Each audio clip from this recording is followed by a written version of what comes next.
Przed nami kolejny rok studiów podyplomowych dla doradców rolnych na SGGW, organizowanych przy współpracy z Grupą Azoty Zakłady Azotowe Puławy w ramach działającego Centrum Kompetencji Puławy. Proszę przypomnieć, skąd ta inicjatywa i jakie są jej dotychczasowe efekty? Studia podyplomowe dla doradców rolniczych w naszej uczelni uruchomiliśmy 3 lata temu. W tej chwili rozpoczniemy 3. edycję. Historia powstania tych studiów sięga początków, które polegały na nawiązaniu pewnej współpracy między naszą uczelnią a zakładami azotowymi w Puławach.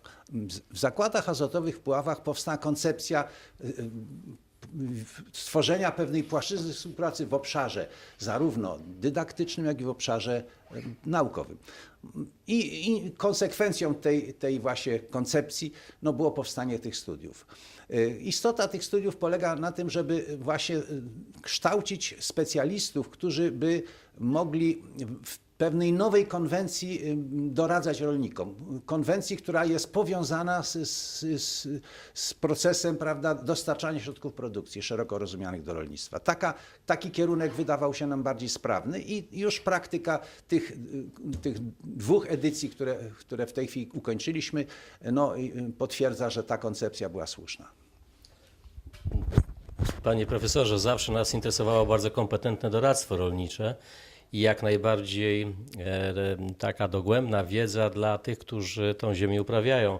Jak to zrobić? Najlepiej skorzystać ze współpracy z bardzo dobrą uczelnią rolniczą i stąd ten nasz pomysł na wspólny program, który zresztą wspólnie też i korygujemy, zmieniamy i aktualizujemy i tak w gruncie rzeczy wyglądała geneza. Od rynku zaczęliśmy. Może jeszcze warto byłoby dodać, że te studia podyplomowe są rzeczywiście najnowszą formułą studiów podyplomowych, które i Wydział Uczelnia prowadzi od kilkunastu lat.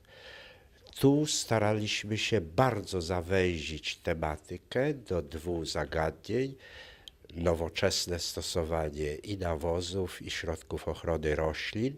I stąd trzeba było też zupełnie inny program przygotować, nie porzucając zagadnień ogólnych, które zawsze muszą w studiach podyplomowych być. Ja myślę, że te 2 edycje pokazały, że jest zapotrzebowanie na taką wiedzę, na taką nowoczesną wiedzę. Czy w takim razie po doświadczeniach z ubiegłych 2 edycji pojawią się zmiany w programie? Więc chcę powiedzieć, tu nawiązując do tego, co pan prezes był uprzejmy powiedzieć, że te studia są też wyzwaniem dla nas. Dlatego, że my, mając takich partnerów, jakim jest przemysł, mamy tą sytuację, w której jest taka w pewnym sensie kontrola tego, co my oferujemy w tych programach studiów.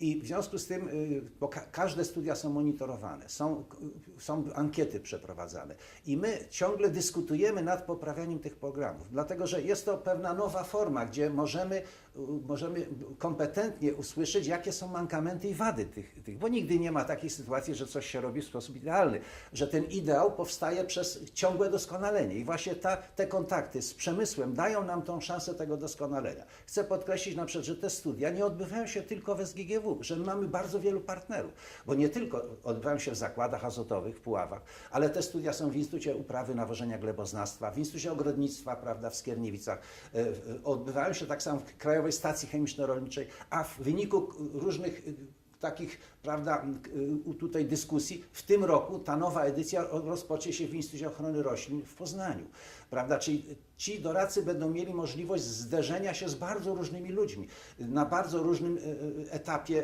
specjalizacji, także to jest bardzo kształcące. One są też w naszych zakładach doświadczalnych, są także w naszej Krajowej Stacji naszej Skierniewickiej, także to jest bardzo szeroki profil i to jest ta wartość też tych studiów. I może jeszcze warto dodać, że ta ewolucja programów zmierza w kierunku większej liczby godzin praktycznych, godzin w terenie. I oczywiście to nie jest łatwe do zrealizowania, dlatego że wszystkie zajęcia terenowe są bardzo ciekawe, bardzo dobre, ale trudno je dużo wcześniej zaplanować, bo przebieg sezonu wegetacyjnego jest zmienny z roku na rok, no i pogoda czasami też potrafi płatać figle, ale przy dobrej komunikacji z uczestnikami udaje się nam nawet, jeżeli trzeba, to przesunąć pewien termin, przesunąć zajęcia terenowe 2 tygodnie później, tydzień później, jeżeli tego warunki wymagają. Chcemy koniecznie utrzymać dużo zajęć w terenie. Czy taka propozycja jest spowodowana tym, że macie Państwo informację zwrotną, jak uczestnicy oceniają dotychczasowe edycje? To znaczy muszę powiedzieć, że śledząc historię nauczania rolnictwa, zawsze do zajęć terenowych przywiązywało się bardzo dużą wagę i wiele osób mówi, że godzina zajęć w terenie to więcej warte niż 3 godziny na sali słuchanie wykładu. Tylko trzeba pamiętać, że ma też to swoje trudności organizacyjne.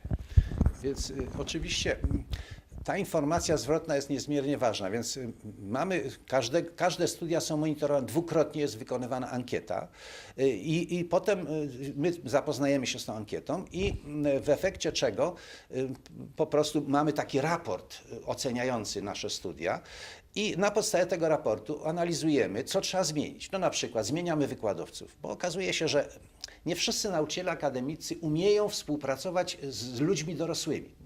Jest przyzwyczajony do pracy ze studentem, i to jest zupełnie inny sposób prowadzenia zajęć. W przypadku doradców trzeba, prawda, korzystać, to są dorośli ludzie, mają swoje doświadczenie, prawda, i trzeba się do tego doświadczenia odnieść, więc to jest inna konwencja i nie wszyscy potrafią sprostać. Więc my dokonujemy zmian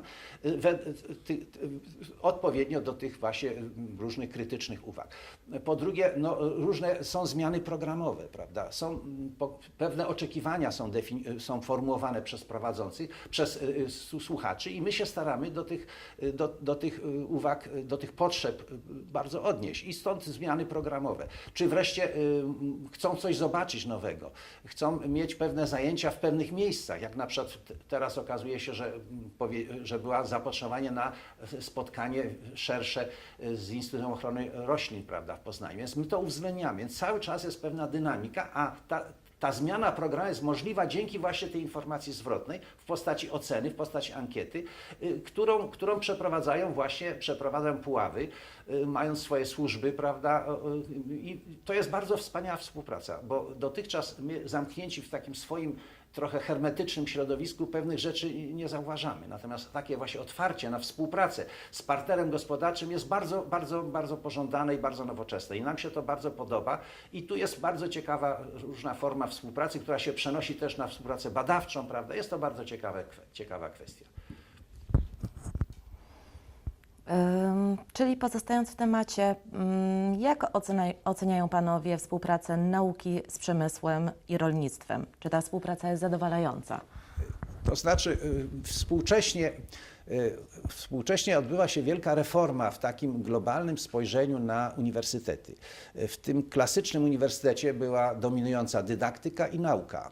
Nauka w dużym stopniu teoretyczna. Współcześnie do tego modelu dobudowana jest trzecia noga, czyli współpraca z gospodarką, współpraca z gospodarką. To jest ta trzecia noga, do której my teraz bardzo intensywnie zmierzamy. I teraz jak gdyby ta współpraca z przemysłem jest wyzwaniem dla nas i mamy wiele już sukcesów, bo chociażby prowadzimy w tej chwili projekt badawczy wspólny prawda, z zakładami azotowych w Puławach, z Instytutem Nawozów, prawda, nowych syntez chemicznych w Puławach. Jest to zaangażowane kilka uczelni, duży projekt przez NCBR, w którym właśnie staramy się zaproponowaliśmy nową technologię aplikacji nawozów i tą tematykę chcemy kontynuować. Mamy pomysły na dalszą współpracę, także to jest nowe otwarcie, zupełnie bardzo atrakcyjne dla nas, a myślę też i dla przemysłu. Gdybyśmy byli zadowoleni to byśmy nie poszukiwali nowych rozwiązań, więc trzeba ten proces cały czas doskonalić. Choć ja muszę powiedzieć, że na tym etapie to jestem bardzo mile zaskoczony. SGGW jest świetną uczelnią, otwartą na takie projekty i to jest jeden wniosek. Drugi, ta potrzeba szukania i doskonalenia, ona też powoduje, że coraz więcej jest projektów, które wspólnie realizujemy, ale nie w tej warstwie deklaratywnej, tylko w takiej warstwie poszukiwania projektów i potem wspólnego poszukiwania również dofinansowania, bo finansowanie przez zakłady to jest jedno źródło, ale Narodowe Centrum Badań i Rozwoju czy inne źródła również ma miejsce. Więc czeka nas kilka też projektów, które wspólnie przygotowujemy, między innymi być może MBA, więc to wszystko jeszcze przed nami. Centrum Kompetencji Puławy opublikowało w zeszłym roku raport 25 lat polskiego rolnictwa – bezpieczeństwo żywnościowe w Europie. Temat bezpieczeństwa żywnościowego coraz częściej pojawia się w kontekście prognozowanych w 2050 roku nawet 9,3 miliarda ludności na świecie. Czy świat jest w stanie realnie sprostać ciągle rosnącemu zapotrzebowaniu na żywność? To co, może ja? Relacje później. Więc ja myślę, że oczywiście ja jestem przekonany. To znaczy, jeżeli patrzymy na historię, gdzie były wiele kryzysów przepowiadanych, to ten kryzys uważam też będzie rozwiązany. Jest to kwestia w dużym stopniu zaufania do nauki. Myślę, że intensyfikacja rolnictwa jest tutaj kluczowym. Trzeba zwrócić uwagę na 3 elementy, mianowicie postęp chemiczny, który tutaj na pewno będzie olbrzymią rolę odgrywał, postęp biologiczny, którego sobie właściwie jeszcze w pełni nie uświadamiany, no i postęp w obszarze technologii nawadniających. Dzisiaj postęp w zakresie nowych obszarów pod uprawę na świecie, mam na myśli Afrykę, mam na myśli Azję, odbywa się głównie poprzez zwiększenie powierzchni obszarów nawadnianych. Czyli te 3 elementy to są bardzo ważne, ale jeżeli można na tym postępie chemicznym 2 słowa się zatrzymać, to nie chodzi tutaj o zwiększenie ilości nawozów, bo ten etap mamy już za sobą. Tu chodzi o tak zwany etap jakościowy. Dzisiaj chodzi o produkcję nawozów nowoczesnych, nawozów inteligentnych, takich, które będą uwalniały składniki proporcjonalnie do zapotrzebowania roślin. Wtedy te skutki środowiskowe, jakie przypisuje się nawozom, będą zasadniczo ograniczone. I nad tym właśnie dzisiaj współcześnie nauka pracuje, wspólnie właśnie z przemysłem, żeby takie technologie wytworzyć. Technologie aplikacji wgłębnej. To są dzisiaj wyzwania, żeby ten postęp chemiczny był bardziej przyjazny dla środowiska, ale bez tego postępu nie da się dzisiaj wygenerować odpowiedniego wolumenu produkcji i w tym kierunku na pewno ten rozwój będzie postępował. Ale to bezpieczeństwo żywności, o którym Pani wspomniała, ma kilka aspektów. To jest dostępność żywności, dostęp do żywności i bezpieczeństwo tej żywności. I drugi aspekt tego problemu to ten przyrost naturalny na naszym globie. On jest bardzo dynamiczny, ale jest zupełnie inna struktura, niż nam by się mogło wydawać. To już nie Azja się rozwija tak dynamicznie, jak chodzi o przyrost ludności, to Afryka się rozwija. Jeżeli szacujemy, że do roku 2100 będzie z 1 miliarda do 4 miliardów ludności w Afryce, to pokazuje, że trzeba też myśleć o tym bezpieczeństwie żywnościowym trochę w innym wymiarze. I jeszcze jedna rzecz dotycząca tego raportu. Ten raport pokazuje też, jak zróżnicowane jest polskie rolnictwo, bo dzisiaj mamy do czynienia z tymi strajkami, ale też pytanie, jaka grupa czy jaka część tych rolników strajkuje, w jakiej części to rolnictwo jest biznesem dla niektórych, w jakiej części jest to rolnictwo w sposób tradycyjny uprawiane, więc to zróżnicowanie jest coraz większe w tej części, o której powiedziałem, ale również i w wymiarze regionalnym, bo przecież planowanie na Podkarpaciu będzie 2,5-krotnie mniejsze niż w opolskim na przykład. Stopień nawożenia będzie 3-krotnie mniejszy w Małopolsce niż na przykład w zachodniopomorskim. Więc on pokazuje też ogromne zróżnicowanie tego rolnictwa i pokazuje jeszcze jedną rzecz. Otóż dostępność na przykład do wiedzy rolników, jak chętnie korzystają z tej wiedzy, jak chętnie korzystają z internetu. Więc tam jest kilka wątków bardzo ciekawych i też pokazuje istotną zmianę organizacji rynku rolnego. To znaczy, ja uważam, że trzeba jeszcze dopowiedzieć jedną rzecz, że tak jak bardzo różny jest poziom rolników, tak bardzo różny poziom jest też doradców rolnych. I te studia podyplomowe mają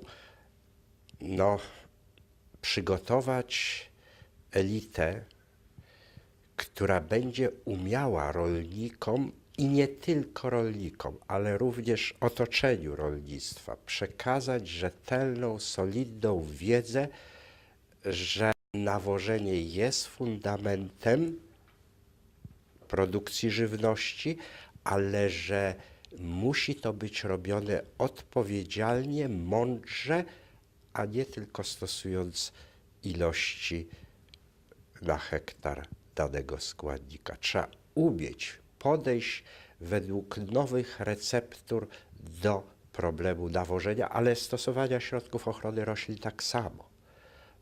To wymaga innej wiedzy, której większość doradców nie wyniosła ze studiów, bo to są kwestie ostatnich lat, które się bardzo zmieniają. Panie profesorze, bo nawożenie to już nie jest tylko rzemiosło, zaczyna być już sztuka. W Polsce funkcjonuje nadal krzywdzący stereotyp rolnika zacofanego. Tymczasem w ostatnich latach obserwuje się stały wzrost gospodarstw nowoczesnych, które wykorzystują innowacyjne technologie. Jak pan myśli, z czego wynika ten nie do końca prawdziwy pogląd? Ja myślę, że w społeczeństwie jest utrwalony taki stereotyp rolnika, chłopa, piękna taka kultura wiejska. To są te elementy, które docierają do społeczeństwa. Myślę, że trochę media nie potrafią przekazać tego rzeczywistego obrazu dzisiejszej wsi. Dzisiaj to już nie jest obszar zamieszkany przez chłopów, ale to są przedsiębiorcy rolni. To jest rolnictwo farmerskie, gdzie rolnik jest przedsiębiorcą, gdzie działa w ten sposób, że musi zawrzeć kontrakt najpierw, później musi wziąć kredyt bankowy, z którego się musi wywiązać, musi potem produkować. To są bardzo wielkie wyzwania, zważywszy, że ta produkcja odbywa się w warunkach przyrodniczych, gdzie ryzyko gospodarcze jest dużo większe niż w innych branżach, gdzie obieg kapitału jest powolniejszy, że to są wyzwania bardzo znaczące. Produkcja rolna bardzo specyficzna jest obciążana dużym poziomem kredytu. Tak musi być, tak jest na całym świecie. W wielu krajach poziom zadłużenia gospodarstwa rolniczego jest ponad 50% i to jest normalna sytuacja, bo tak to po prostu funkcjonuje. I dlatego też trzeba na rolnictwo jako część bardzo ważną gospodarki spojrzeć w nieco inny sposób niż na inne rodzaje działalności gospodarczej. I tego nam brakuje. Brakuje nam przekazania tej wiedzy o rzeczywistym współczesnym rolnictwie społeczeństwu. I to jest rola mediów. I myślę, że jak dotąd się media nie w wystarczającym stopniu z tego wywiązują. Tak, żeby już tych mediów nie gnębić, to trzeba powiedzieć, że mamy 1,5 miliona gospodarstw rolnych, ale mamy 130 000 gospodarstw powyżej 50 hektarów. I jeżeli mówimy o biznesie rolnym, to mówimy o tej w zdecydowanej większości, o tej grupie ludzi. Jeżeli w to rolnictwo zainwestowano 30 miliardów euro w ciągu tych 10 lat od wejścia Polski do Unii Europejskiej, ale też trzeba powiedzieć, że zaczęliśmy eksport na poziomie 4 miliardów euro artykułów rolno-spożywczych. Dzisiaj przekraczamy ponad 20 miliardów euro eksportu, to jest 13% eksportu Polski. Powiem jeszcze jedną rzecz. Saldo mamy dodatnie i to w wysokości ponad 5,7 miliarda. To jest najwyższe dodatnie saldo ze wszystkich sektorów, jakie możemy obserwować. Więc to się okazało, że to już jest całkiem poważny biznes. I jeżeli z tej perspektywy na to spojrzymy, to trzeba by w mediach też, myślę, pokazywać ten segment rynku rolnego. 3,4 PKB jako rolnictwo to być może jest mało, ale jeżeli spojrzymy na to w takiej szerszej perspektywie, to się okaże, że to jest całkiem dobry biznes i w rywalizacji z innymi w Unii Europejskiej możemy mieć tutaj źródło dosyć ciekawej, dużej przewagi konkurencyjnej. Ale przyzna pan prezes, że łatwiej jest pokazać taki obraz wsi, rejmontowskiej wsi, niż pokazać wieś współczesną, która jest całkowicie zmechanizowana, skomputeryzowana i w zasadzie taki warsztat pracy rolnika czy ogrodnika, a innego przedsiębiorcy niewiele się różnią, bo to już jest inny świat. No ale trudno jest przebić się z tą informacją do szerszego grona ludzi. Bardzo trudno.